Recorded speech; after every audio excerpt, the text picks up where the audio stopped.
You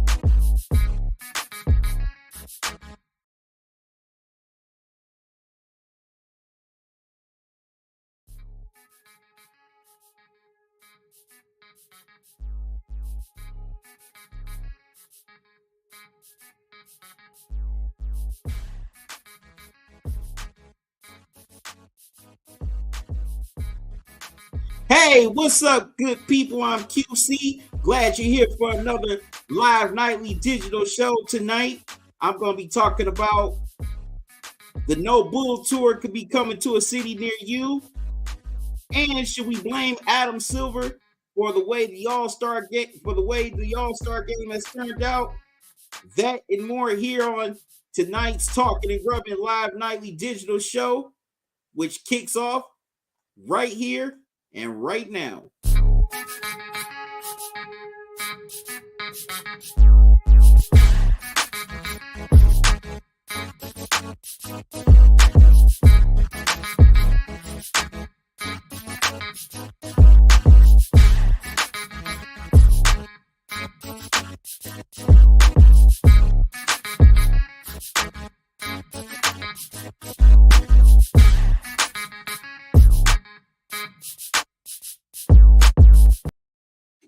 Hey, what's up, good people? I'm QC. Welcome to an all new Talking and Grubbing live nightly digital show. How's everybody doing on this Thursday night? Hope everybody's doing good. I'm doing good.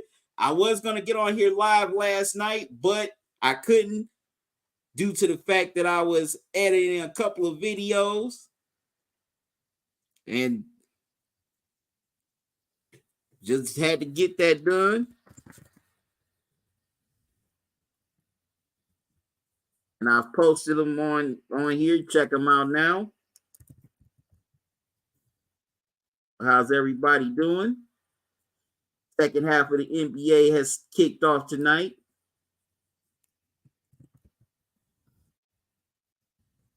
As teams are trying to make their stretch run.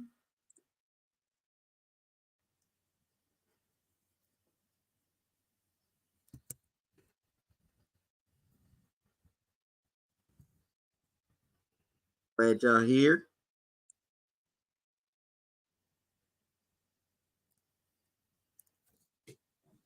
Okay, for those of you who are here, let me know where you're from in the chat.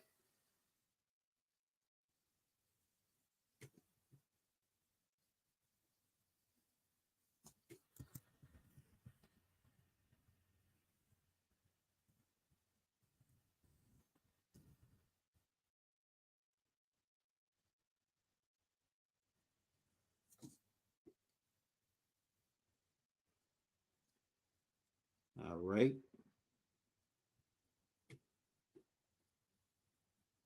Yep. So, definitely wanted to get on live with y'all last night, but like I said, I had to edit these videos. Definitely had some things to catch up on, and also I'm in the midst of working on a video series that's going to air during right around Super Bowl time next year. I'm giving my top 10 greatest Super Bowl champs. So when it's time for that video to drop, I'll release my list and you'll know which videos I'm doing. But you're more than welcome to guess. I know a lot of y'all are ready for the weekend. I am too, even though I gotta work. Plus I'm gonna be live Saturday night for NBA Saturday primetime game between the Celtics and Knicks. That should be a fun one. So make sure y'all tune into that. Starting at 8, live stream is going to tip off at 8 o'clock. And the game will tip off a little bit after 8:30. All right. Without further ado, let's get into it. Here's my first story tonight.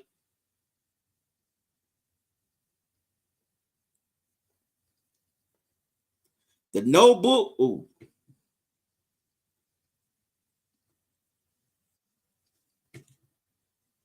All right. You know what? I'm going to take a quick commercial break. Then I'm going to get into the first story. So don't go away.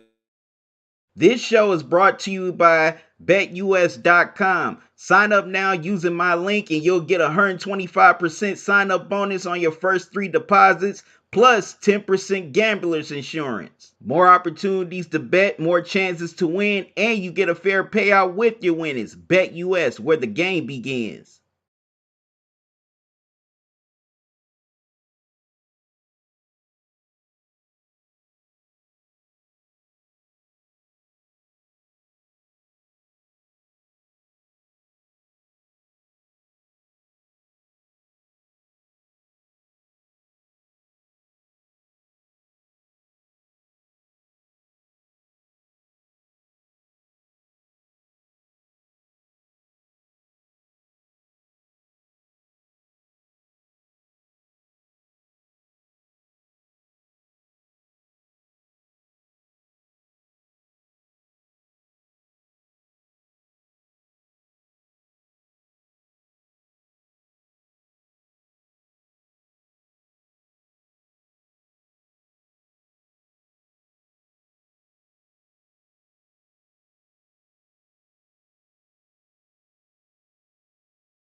All right, I'm back, good people.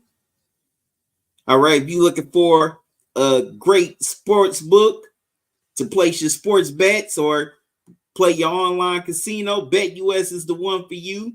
Sign up now using my link here, and you'll get 125% sign up bonus on the first three, on the first three deposits and 10% gambler's insurance. Just use the promo code JOIN125 and you'll definitely enjoy those benefits. Also, it gives you more chances to bet, more chances to win, and you get a fair payout with your winnings. BetUS, where the game begins. All right, on to the first story of the night.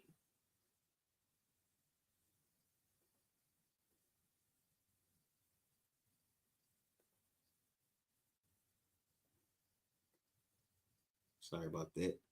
All right, on to the first story of the night.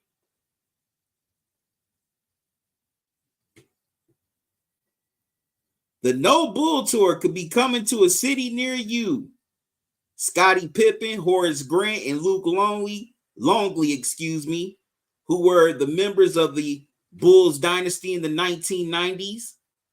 Of course, Scottie Pippen won all 6 NBA championships with Michael Jordan. Horace Grant won 3. He was on the first three-peat with Jordan and Pippen. And then Luke Longley, he was on the last three-peat with Michael and Scottie.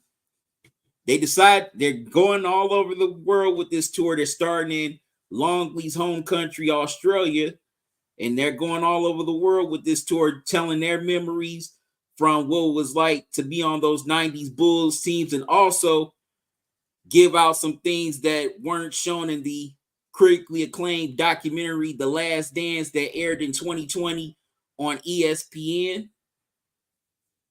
And guys like Scottie definitely felt that the documentary painted them in a bad light. It felt, Scottie at the time felt like that it didn't paint an accurate portrayal of him. It made him look like the bad guy of the story. And also, he felt that a lot of his former teammates threw him under the bus. Horace Grant also felt the same way.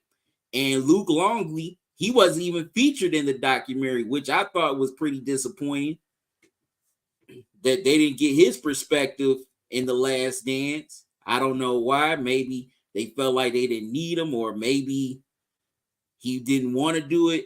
Nobody knows. But now they feel like they need to tell their side of the story on what it was like playing with Jordan during the 90s, and also what are things that were left out of The Last Dance. Now, a lot of people have given them a lot of heat. People are telling them, oh, they're bitter. They need to let it go. Oh, why are they bringing this up now? Why are they bringing it up with Michael Jordan? Oh, he helped them win these championships. But guess what?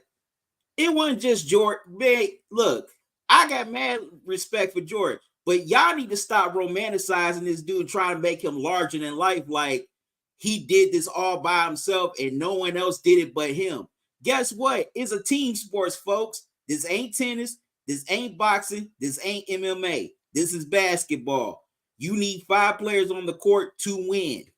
Okay? Nobody does it by themselves. I don't care who you are. I don't care if you're one of the greats or if you're just a role player. They all needed each other. And in some ways, Scottie has been disrespected by a lot of people due to the fact he had his marriage troubles, which was stupid because it had nothing to do with what he did as a basketball player. Yes, his wife is a 304, but that has nothing to do with what Scottie did as a basketball player. I mean, come on. Man's a 6-time champion. He's in the Hall of Fame, one of the 75 greatest players of all time. And some people did disrespect him.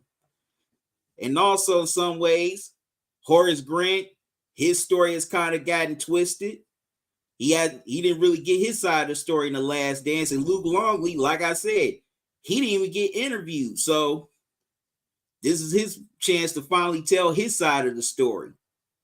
Look, a lot of y'all criticize them because they're going after a guy that y'all love so much. Look, some of y'all paint Jordan as this dude who did nothing wrong.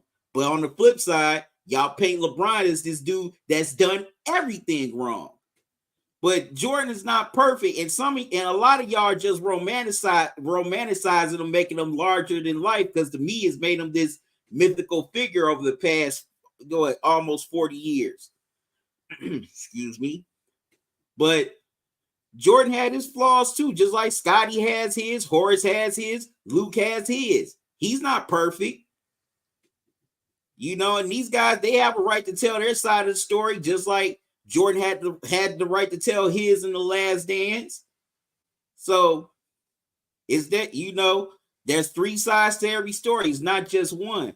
But the reason why a lot of y'all want to hold on to to The Last Dance so much, because y'all want to romanticize Jordan and y'all want to romanticize that whole era. But guess what? It ain't all perfect, just like anything in life is. You think everything's perfect on your job? No, it ain't all perfect on my job. You're going to have your ups and downs with your co-workers, just like you got ups and downs with your family and friends. So, look, if these dudes want to tell their side of the story, they got a right to, just like anybody else.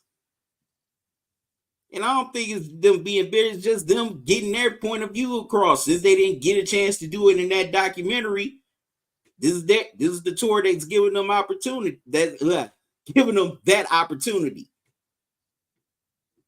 So, I mean, why are y'all so bent out of shape that they're doing this tour?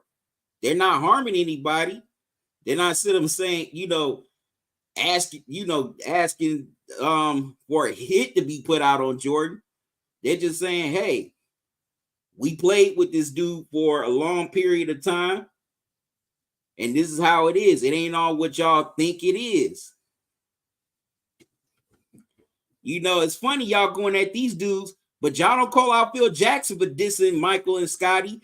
And y'all damn sure didn't come at Phil when he wrote a diss book about Kobe after he, left the Lakers the first time. That's the first time I ever heard of anybody writing a diss book.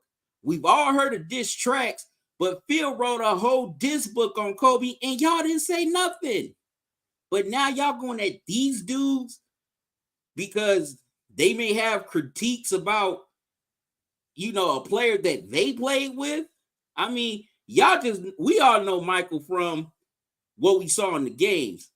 We don't know what these dudes encountered and experienced with him, during practice or on the team planes and whatnot when they were on these long West Coast trips. So I think, they're going to tell some things that ain't good, but I don't think they're going to tell everything that's all bad either. So look, some of y'all got to get off this trying to over romanticize Jordan, trying to over romanticize the 90s, because guess what?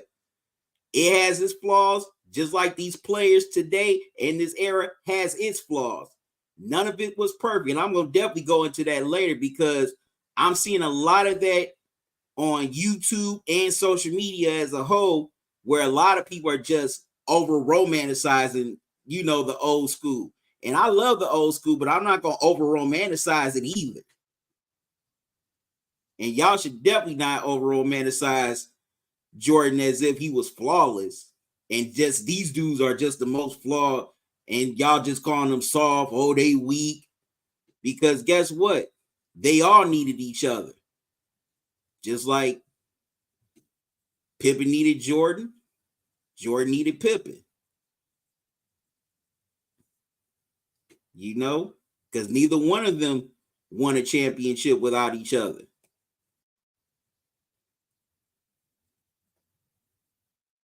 All right, I'm going to take a brief pause. I'll be right back.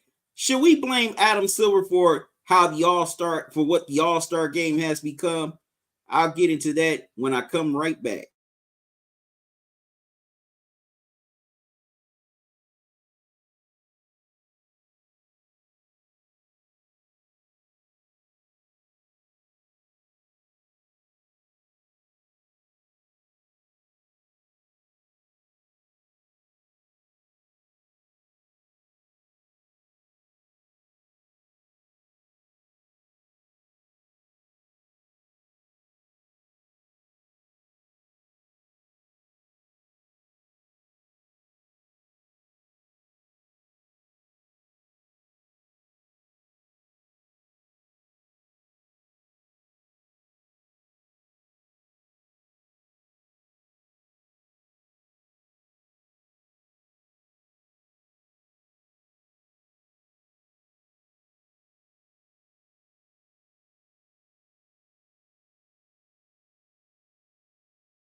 All right, I'm back, good people. Now, on to my next story. I had meant to get on this during the last show, but slipped my mind.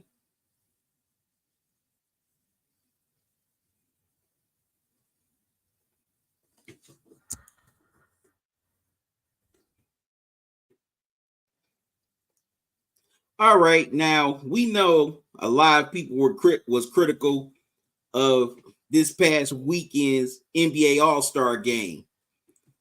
You know, a lot of fans felt like it has lost its luster. The players don't care. Excuse me. You know, the fans weren't into it.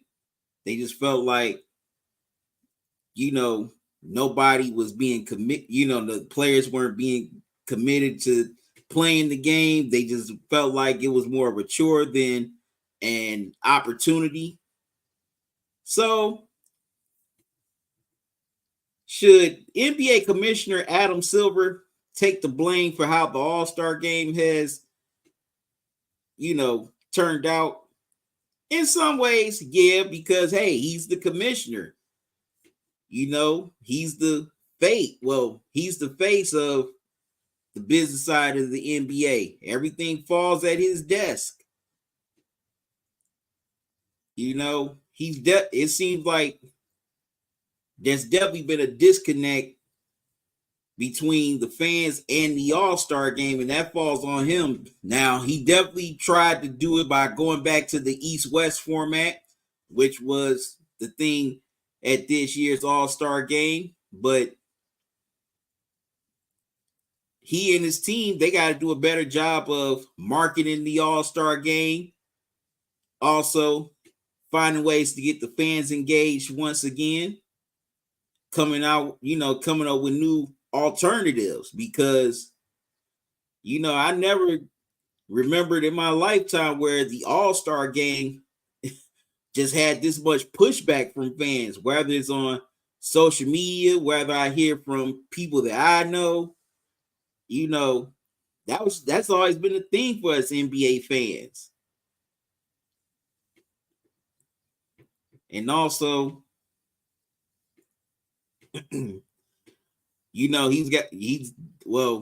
also the players, they have to realize themselves that, hey, this is an opportunity. This is a moment that a lot of players and even a lot of great players don't get, because every great player does not make an all-star team.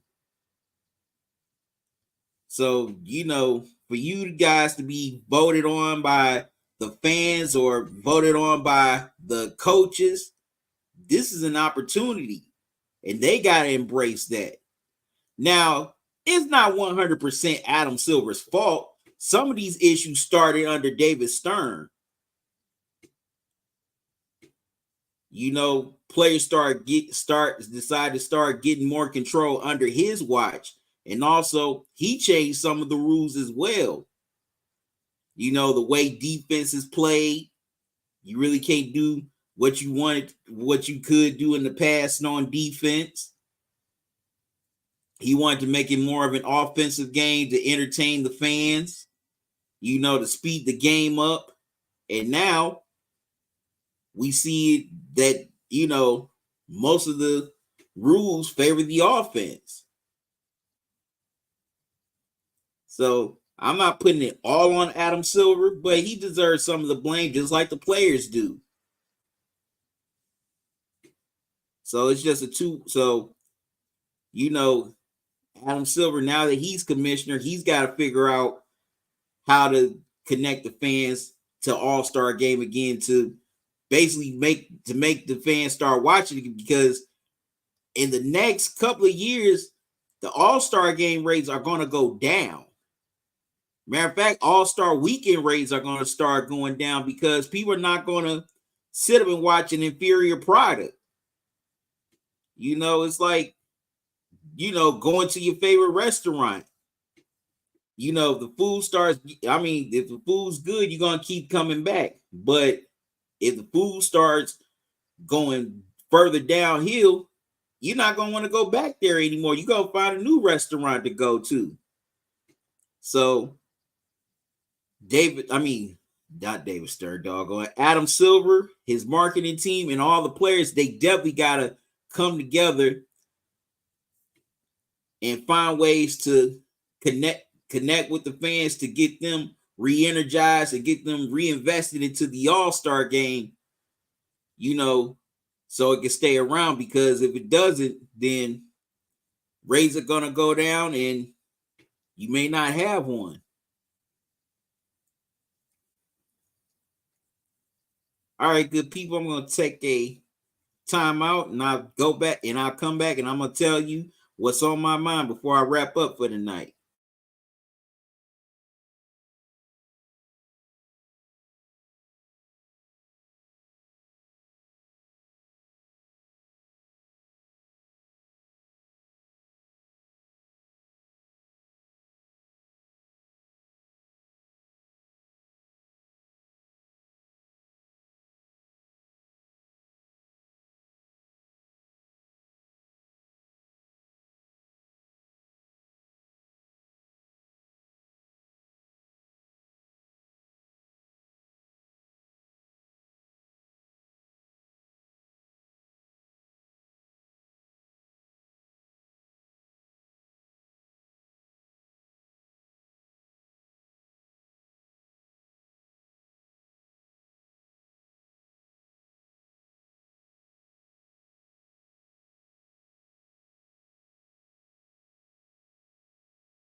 All right, I'm back, good people. All right, before I get out of here, I want to let y'all know what's on my mind. Now, a lot of people with the NBA, most people are critical of this era. Feels like it's too soft. The players are being divas, prima donnas. They're not like the old players. They don't, it's not enough defense. It's too much offense. This, that, and the other. And I feel like, oh, well, the 80s was better, the 90s was better, even the 2000s was better. Well, I got a news flash. There's no perfect era. Just like this era ain't perfect, the 80s wasn't perfect, the 90s wasn't perfect, the 2000s weren't perfect, even the 2010s weren't perfect. Every era had its flaws. Just like in life, nothing is perfect. Okay, it all has its pros and cons. The 80s, the cons of that were the doggone shorts. I mean, those shorts was too tight. How did those dudes play in those shorts back then? Also, I don't mind physical play, but back then the physical play got a little bit out of control to the point where,